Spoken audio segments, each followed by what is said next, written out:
Hey guys, welcome back to Beyond the Board. This is officially the beginning of Chapter 2. Now today we know that we've got games like Skate 3, Skate XL, and Session that are the current, I guess you could say, generation of skateboarding games. But there was one game that started it all. That's right, we're talking about Tony Hawk Pro Skater and the effect that game had on the skateboarding community. This is Beyond the Board.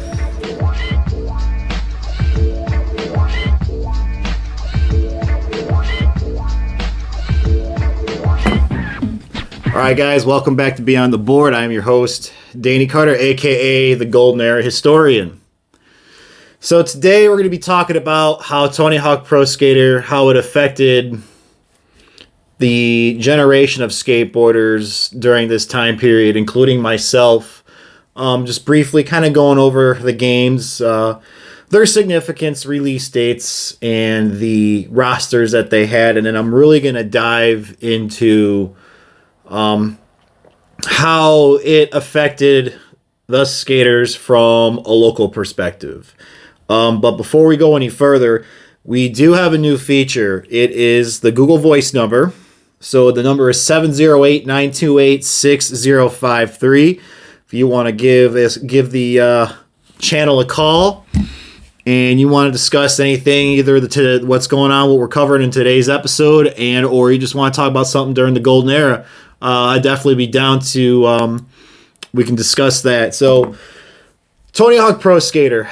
We've seen many forms of it, including the current version, the Tony Hawk Pro Skater 1 and 2 remaster, which is a phenomenal game. Very well done. But the original version was released in 1999 for the PlayStation 1. It was an exclusive then before later on it partnered with Xbox to do Tony Hawk Pro Skater 2X. So Tony Hawk was released in 1999 by Activision, who we all know that made Call of Duty, and Neversoft. Those two collaborated to make the game. And then, like all Tony Hawks, how they always open up with the video. So they obviously open up with live footage, or not live footage, but, live actual skateboarding and not just like animations or whatnot. And the infamous opening track was Dead Kennedys, which set the tone for that. It set the tone for that entire soundtrack, which was phenomenal. Yes, of course, I got my glass of Johnny with me. So a little fun fact about that game. So it was about 2 or 3 weeks before that game was released. And Tony Hawk landed the 900 at the X Games. And so Tony called him up, was scrambling like, hey, can you add the game? I know it's pretty much done. And they're like, look, we got you covered, man. So you're good. It was pretty cool that he was able to get the trick that he finally landed, which there's a lot of controversy about that trick, which we'll actually dive into when I do actually cover Tony Hawk. There's a beef between him and one of the Pappas brothers from Australia. So the original roster, of course, was Tony Hawk himself, Bob Burnquist, the high-flying Brazilian, the monkey boy Andrew Reynolds, who was just a young and up-and-coming, really young skater then, Bucky Lasek, Jeff Rowley, the Danish destroyer Rune Glifberg, Kareem Campbell, my boy, my all-time favorite, you can see right here, Chad Muska, Jamie Thomas, and one of the best, in my opinion, till this day, one of the best top female skaters of all time, Elisa Steamer. So as you go through and you play the game and you go and unlock some of the graphics, you'll actually see a few of the graphics from the movie called The End, which was released in 1998. Now, that was probably one of my favorite skateboarding movies of all time, The End. And so the little story behind The End is, I was over at my buddy Casey's house. It was a sleepover, and he's like, "Yo, let's watch The End." And I was like, "All right, cool." So, Sorry, I was just checking the messages. Like I said, so the phone number is 708-928-6053. That's the call in live. So the Birdhouse to the End was released a year before, which again I'll dive into that in another episode. That is one of my favorite movies of like one of my top 10 favorite skate movies of all time. But you'll see some of the graphics that were on there, that were on Tony Hawk Pro Skater, which will segue me into when you go through the games, you do see a lot of classic graphics, memorable graphics that we as collectors are hunting for, including two that are on the game. So right here this is the reissue of the Falcon one. It's not the original one because the original one had an all black background, but this is essentially just different background, but this is the Falcon one right here. And then this this is on the game and this is on the game. So the Chad Muska Silhouette blue board, this is an 8.125. And then right here also, right, I have, as you can see, is the reissue of the Falcon 3, which was another deck that was on there.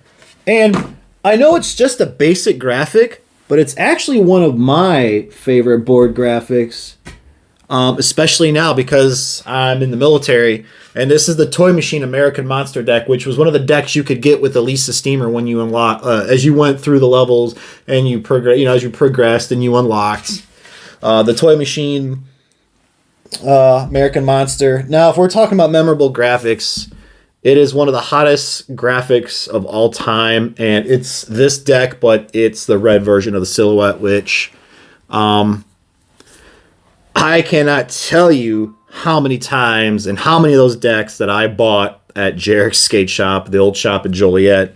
I was that. As soon as I saw that on there, I'm like, I gotta have that board because again, Muska was my favorite pro.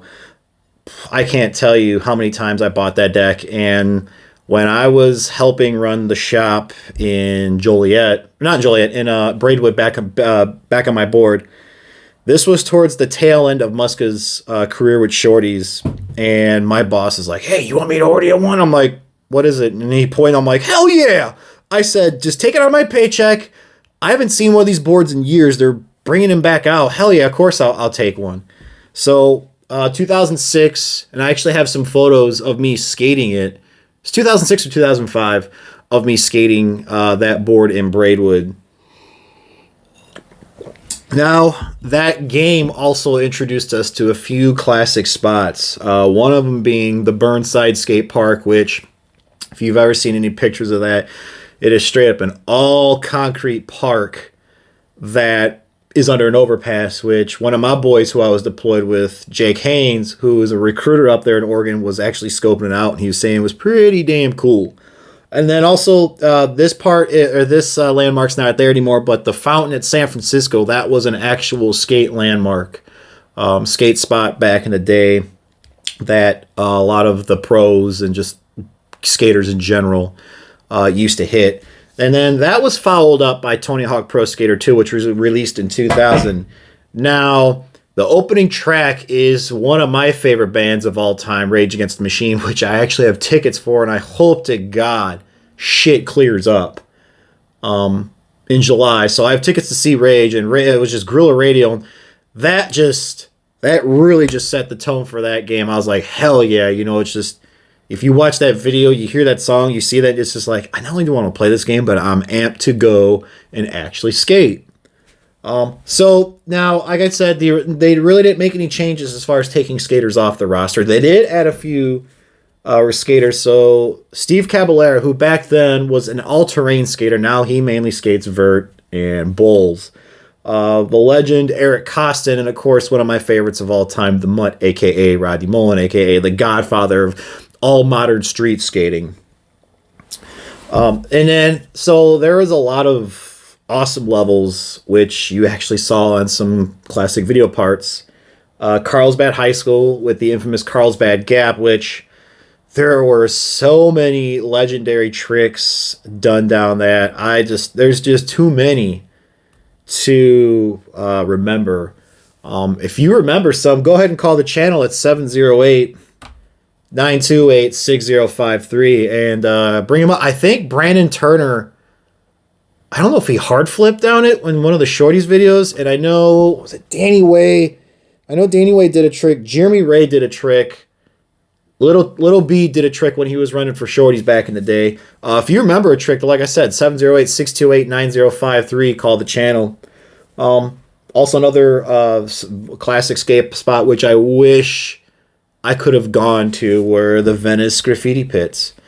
Now, I have seen a few clips on Kelly Hart's Instagram to where you can see some of the, I don't know if you want to call them obelisks, or just there's a few of the landmarks there, but they tore down everything, which had the Venice ledge, which Chad Muska did a tail slide down his part for guilty. No, it wasn't guilty. It was the end. Or Shorty's Fulfill the Dream. That's what it was. It was Fulfill the Dream that he did that tail slide down. Like I said, 708-928-6053 is the channel's YouTube, or the channel's phone number.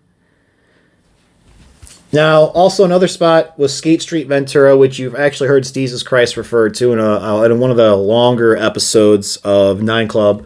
That looked like, again, I've seen some footage of it, and that looked like a pretty badass skate park. And it's sad that we're seeing spots, classic spots like Carlsbad Gap, the Venice Graffiti Pits, Skate Street Ventura, and in one of the more legendary spots of the East Coast, I like to call it the Mecca of all skateboarding, the Love Park Gap. It was pretty cool to play the actual level, but God, would I have killed to go and visit Love Park, and just so much history behind that spot.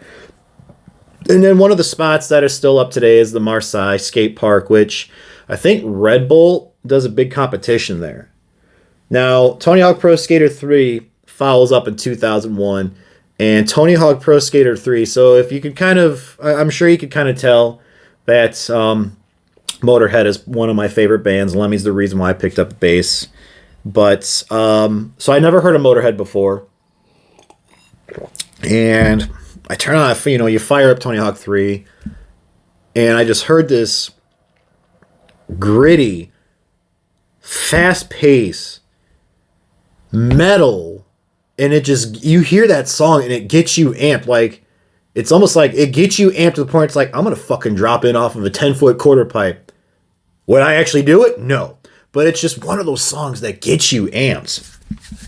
And that led me down the Motorhead rabbit hole to now, like I said, it's one of my top 5 favorite bands of all time. There was a little bit of roster changes. There was an addition, but there was also subtraction. So they added Bam Margera because, I don't know if any of you guys remember the ESPN X Games game, which I own.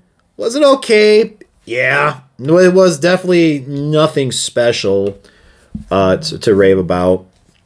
But, so Bob was on that, so he couldn't be on 2 different games, so they added Bam, which at that time of 2001, Bam was really getting the height of his popularity with CKY and obviously Jackass, being in the height of its popularity. Now, the problem I had with Tony Hawk Pro Skater 3 was they started to get away from the actual classic spots and just started making up some weird bullshit levels. And I'm like, okay, whatever. But I just like Tony Hawk 1 and Tony Hawk 2, like it had that like actual skate vibe. And now we're just like, we're just going to create shit just because we're going to create shit. Again, the number to the channel is 708-928-6053. Give the channel a call. Would love to hear from you. And then Pro Skater 4 was followed up in 2002. So Bob makes a comeback, which is good because, again, Bob is one of my favorites. He now, obviously, you can see him. He skates, his vert ramp and his mega ramp at Dreamland. But back then, though, Bob, if you've watched Menigmati or his part in The Firm, or Can't Stop the Firm, Bob was actually an all-terrain skater. Bob could actually throw down the street. Now, was it Eric Costin-like street skating? No, but for a vert skater, he was pretty damn good at throwing down on some rails and, some gaps and some stairs. So the funny story about pro skaters. So Tony obviously was making a lot of money through these games because they were very popular. Now, what really set this off? Now, what really set the trajectory of Tony Hawk's career, not only as a pro but as a philanthropist, was he was having dinner with one of the, I think it was one of the, I don't know if it was Neversoft or Activision executives, and hands him a check for $4 million, which that actually got the Tony Hawk skate park project funded. That actually was the birth of the Tony Hawk project, the skate park project, which awesome. You know, it's a very awesome cause. Build more skate parks so that way kids don't get in trouble skating the streets, even though, in my opinion, I'll always be a street skater forever. I love just the natural terrain, but obviously parks serve a big purpose to take kids out of troublesome spots, put them in I don't want to say safe space, but in a controlled area. And on top of that, you know, you can host competitions, and that just gets more notoriety for the park and the community. And then, of course, this year we had the Tony Hawk Pro Skater 1 and 2 reissue, which I was ecstatic for. So it had the original 1 and 2 rosters, but of course it added some the new generation of skateboarders like Riley Hawk, Aurori Nishimura, Leo Baker, Leticia Buffoni, which she's good, but like I said, to me, Elisa Steamer will be the epitome of women's skateboarding.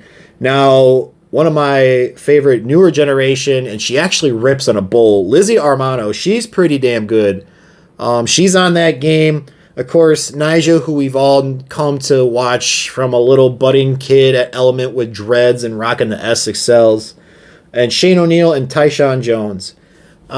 So obviously there were other games like Project 8 and Thug, but the Pro Skater series, though, was when I've talked to older skaters, or even some of the newer generation skaters that old school consoles, they're like, oh, it was one of the Tony Hawk Pro Skaters that really got me into the game. So again, so the channel number is 708-928-6053 if you got a memory, if you want to like talk about Tony Hawk Pro Skater. Or like I was saying on one of the preview videos, if there's a pair of shoes that you want me to talk about from my collection, or a board, definitely I'll be happy to talk about it. Now, I kind of gave a brief history overview of the Pro Skater series. I really want to dive into, though, is how it, from a local's perspective, how that game really led one down the rabbit hole. So this is just my story, and I'm sure we've all got similar or even different stories. So, as you can see from episode 1 on the channel, I kind of gave my origin story of how I started skating.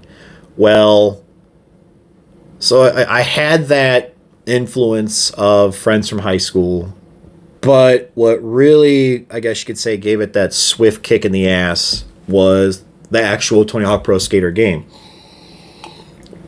Now, I got that. I originally played that game at Pat Dumas' house at his birthday party in Clifton in 1999. And then when they finally released it for the N64, which I think was early 2000, I played that game over and over and over and just so religiously to where it's like, all right, I'm going to unlock. I don't care if it's the same thing over and over. I'm going to unlock all the special moves. I want to see all the boards. And so I did. I spent countless hours playing through each pro, unlocking each deck, getting, well, if you had the PlayStation version, you would get the secret tapes and watch the blooper reels, and on top of that, each individual pro's reel. Now, like I said, that game, how it affected me was it was pretty cool to have a game, that, yeah, it was arcade feeling, but it still had that skateboarding feel. Like, yeah, we've all played Skate or Die, which that is the OG of all skateboarding games. Own it, love playing it. And then you had Thrasher Skate and Destroy, which I think that had Ed Templeton and Daywan Song on there. And I remember playing that at one of the video game Targets, or a video game kiosk at Target. I'm just like, it's all right. But there was just something about that arcade meets actual skateboarding vibe behind it.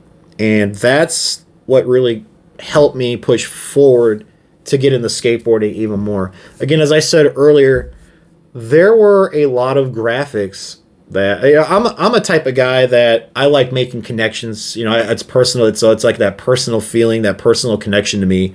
I see these boards and then I see them at shops and it's like, holy shit, this is cool. You know, it's just, you're seeing things on a video game that are actually there. And I swear, if I had the money then that I have now, I probably would have went to Jarek's and probably bought all of them. I probably would have bought all of them and skated them. And if that were the case, I wish my older self could, if that ever happened, wish my older self could go back and be like, hey, buy two, one to rock, one to stock. Same thing with shoes. So just, it was just so cool. And on top of that, it, you know, when you see these tricks, you know, just something basic as a kickflip, heel flip, shove it, 360 shove it, impossible. And then later on, when you got the Pro Skater 2 and you got to see Rodney Mullen do a Casper 360 flip and the manual, it was one of those where it's like, all right, I'm doing these tricks in the game. I want to mimic it. I want to emulate it. And I know it, trying to get through those tricks, trying to emulate the game that I spent countless hours on, it kind of helped push me to get better. Because it's like, you know, again, something as simple as a video game, but it's like, I want to do a kickflip, or I want to do a 50-50, I want to do a tail slide, board slide, dark slide. You know, obviously, you want to start with your basic tricks first. Or just even learning how to get a good, consistent, solid ollie. You know, that game really, it really pushed me to get better as a skater. And on top of that, you know, another way that the Tony Hawk series influenced me was a lot of these songs I never heard of. Again, Motorhead being one of them, Ace of Spades. To where it's like, all right, I'm going to listen to these artists. And you obviously you listen to the, you know, you're familiar with the song that's on each game. And then you start getting into their catalog and you're like, oh, this is pretty cool. You know, this is a really good band. And then someone like me who not only skated but played music, you know, been playing guitar since 6th grade. It's like, I want to learn this song. I want to learn, you know, Police Truck by, you know, I want to learn the Police Truck by Dead Kennedys, or I want to learn You by Bad Religion. I want to learn, you know, Ace of Spades, you know, by Motorhead, or I want to learn, you know, TNT, which was, you know, by AC/DC, which was the opening track for Tony Hawk Pro Skater 4. And so, you know, it affected me in a lot of ways, both skateboarding and musically. And I'm sure, again, we've got, so, you know, you guys that have had, again, some sort of similar influences from the game series itself. So,